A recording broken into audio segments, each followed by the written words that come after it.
மத்திய அரசு கொடுத்துருக்காங்க. கேட்க வேண்டியது நீங்க மத்திய அரசு, பன்னீர்செல்வத்தில். மூத்த அரசியல் தலைவர் செங்கோட்டையன் தற்போது அம்மா படம் இல்லை அப்படின்னு சொல்லியிருக்காங்க. அவருடைய பாவம், அவருடைய மனத்தாங்கல்ங்க. தலைவர் காலத்திலே அவர் மாவட்ட செயலாளர், 23 ஆண்டுகள் மாவட்ட செயலாளர், 9 முறை சட்டமன்ற தேர்தலில் நின்று 7 முறை வெற்றி பெற்றிருக்கிறார். அனைத்து தர மக்களிடத்திலும் நல்ல பெயர் வாங்கியிருக்கிறார். அவரின் கட்சி கீழ் தமிழகம் மட்டுமல்லாமல், ஈரோடு மாவட்டம் அல்லாமல் தமிழகம் அனைவரும் நன்றாக பரிச்சயமாகக்கூடியவர். எந்த வேலை சொன்னாலும், கட்சி பணி சொன்னாலும், தலைவராக இருக்கின்ற காலத்திலும் சரி, மாண்புமிகு அம்மாவுடைய காலத்திலும் சரி, அவர் தன்னுடைய பணியை முழுமையாக நிறைவேற்றியிருக்கிறார், நிறைவாக நிறைவேற்றியிருக்கிறார் என்பதுதான் அவருக்கு இருக்கின்ற நல்ல பெயர்.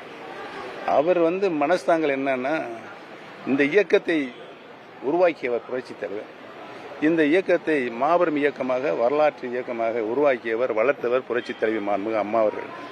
இந்த இருவரும் தலைவர்களுடைய படங்கள் இல்லை என்று சொன்னால் எங்களுக்கு 1.5 கோடி தொண்டர்கள் வெம்பி வெதுங்கிக் கொண்டிருக்கிறார். இளைவருக்கும் அனைவருக்கும் அந்த மனத்தாங்க இருக்கிறது. எங்க மாவட்டத்தில் ஒரு போஸ்டர் பார்த்தேன். ஒரு மாவட்ட செயலாளர் இப்போ போட்டிருக்காங்க.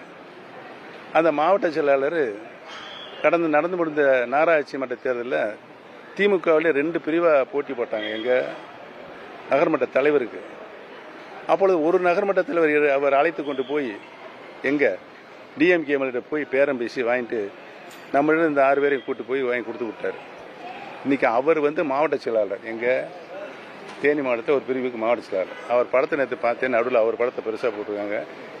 எடப்பாடி படத்தை காலடியில் போட்டிருக்காங்க, அவர் காலடியில் கீழே. இது அவருடைய பண்பாடு என்பதை தெரிவித்துக்கிறேன். எம்ஜிஆர் ஜெயலலிதாவோட மறு உருவம் தான் எடப்பாடி. ஐயோ சாமி, மறுபடியும் நீங்க நகைச்சுவையாவே கேட்டுக்கிறதா எப்படிங்க?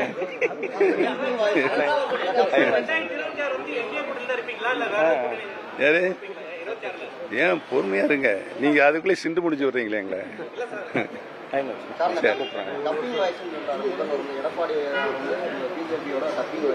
யாரு